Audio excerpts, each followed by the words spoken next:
Hey guys, it is Stocklock Sunday and today I have this little thing. We will take a look at that.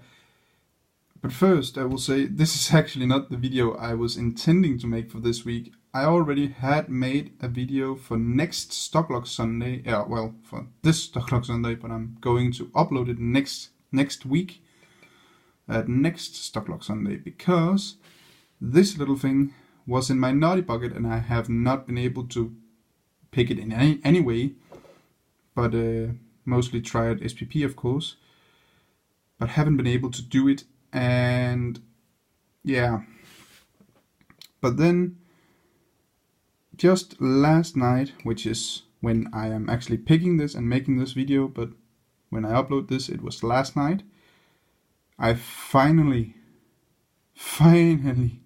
got this thing SPP'd. And what I did, I hadn't tried yet, so that is what we will do in a second. First we take a look, because this is actually a cool lock. It's a Roneo, but that's for Roneo is, I don't know if they make anything else or did make anything else, but they did make archive cabinet things, just like this thing. Sorry about the focus. Of course I use it for something else, but that is actually where this lock comes from, or one of them. I have two of these. The other one is in my collection. They both have the same fitting, so that means they should pick the same way. And actually let's take a look at the key, because I have it right up here. It is only a 4-pinner, and I don't have many Yale locks in my collection because I don't see them too often. And oh, here is the one from my collection. This have this tail piece. I took this off because I had to fit it in the vise, but that is not necessary anyway. So they are just the same. And this is my collection, for the collection. So I keep the key. And as I said, this is actually a Yale. It does say Roneo and nothing else on the lock. And if I can hold on to the key, let's just see the bitting first. 4 pins, not too bad, but not too good anyway. But it's actually a Yale and Town. It's made by Yale for Roneo, as it actually says here, made in England for Roneo. And here Yale, the Yale and Town. What does that say? MFG Company. Yale R10, which is the number for the lock, R10. So that's actually quite cool. And I'm of course keeping this one. And I guess I'm probably trading this if someone wants that. But let's pick it. And I have tried to use the vise, but what I found was doing like this. And shot hook, take it close to the camera. Nothing on 1, nothing on 2. Oops. Come on. Click on 3, click on 4, nothing on 1. Okay, so I must have offset something when it slided off. Nothing on 1, 2. Click on 3. Click on 4. Nothing on 1, nothing on 2, that means click on 3, click on 4. Well, it isn't picking like I want it to now. Okay, let's try again. I must be oversetting something. I'm also holding it in a weird angle though. Click on 3. Click on 4. Why doesn't pin 2 want to be set now? Like it wanted to just before I started recording. Just before it was so happy to be picked. It was pin 3, then 4, then 2, and then 1. But now... Okay. That was more of a rake zip thing, but did open. Nothing on 1, 2. Click on 3. Click on 4. Nothing on 1. Nothing on 2, which is what I don't really understand. It was so willingly to be picked before, but now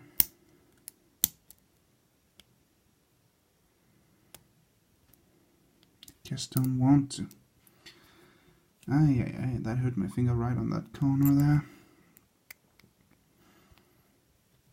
Okay, try again. Nothing on 1, nothing on 2. Click on 3. Click on 4. Nothing on 1. Click on 2. Nothing on 1. Of course, I don't want to get... Okay, well, it is open. However, I'm actually not sure if I can gut this thing, but we can try.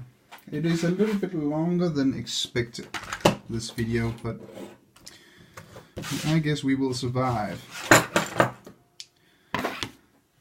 As I said, I don't know if this is going to work, but we only figure that out in one way, right? So, since we have the key, let's just lock it up.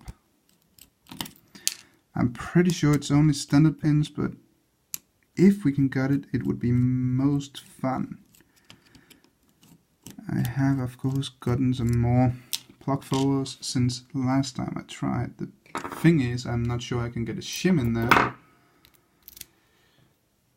but we will give it a go.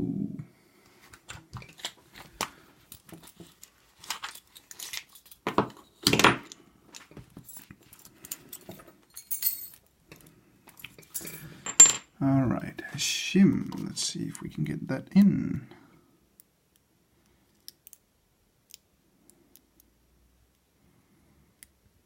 Yeah. Looks good so far. And it can't go any further. I'm taking a wild guess and say this may fit.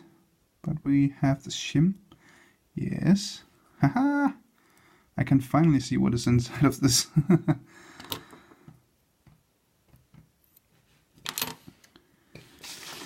Alright. Get all of these things out of the way.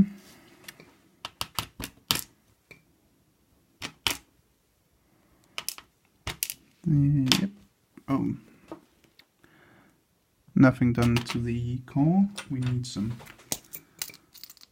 tweezers and just standard pins, it seems like.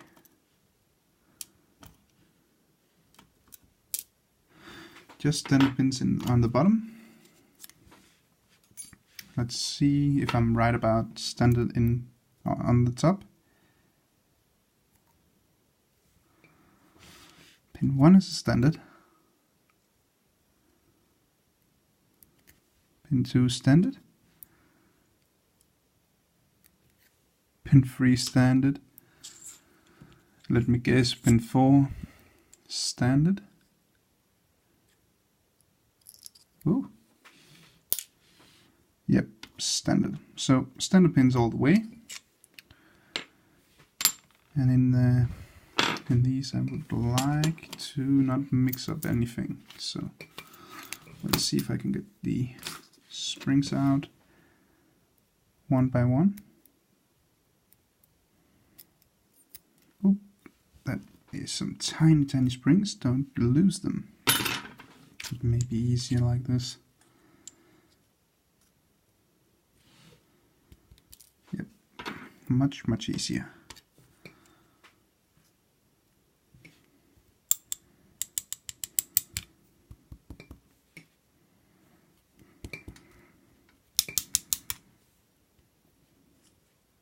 Maybe there isn't a spring in number 3.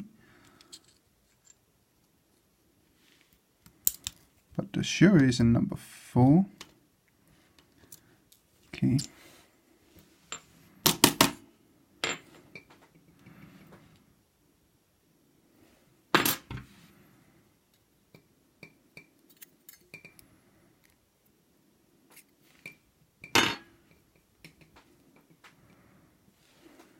I have not dropped any springs, but I can find a spring for chamber 3. Let me try something. There is a spring down there because the pin gets out again. Okay, the spring is just stuck inside, but yeah, it's basically the same thing. So let's take a look at it. Come on. Standard pins all the way and some tiny springs. But definitely a fun pick. I can't really see how this could hold me out for that long, but it kept me out for a good part of a year actually. But I have to be honest, I didn't really do much on it because it's so hard to hold on to, especially with these sharp corners. Alright guys, much longer video than expected, but hopefully you will enjoy this. I sure did enjoy to finally get this out of my naughty bucket and actually get it both picked and finally got it as well. Now I will assemble this again and put it aside. I'll put the tailpiece back on as well. Thanks for watching. Remember, skill always beats luck, and have a fantastic day.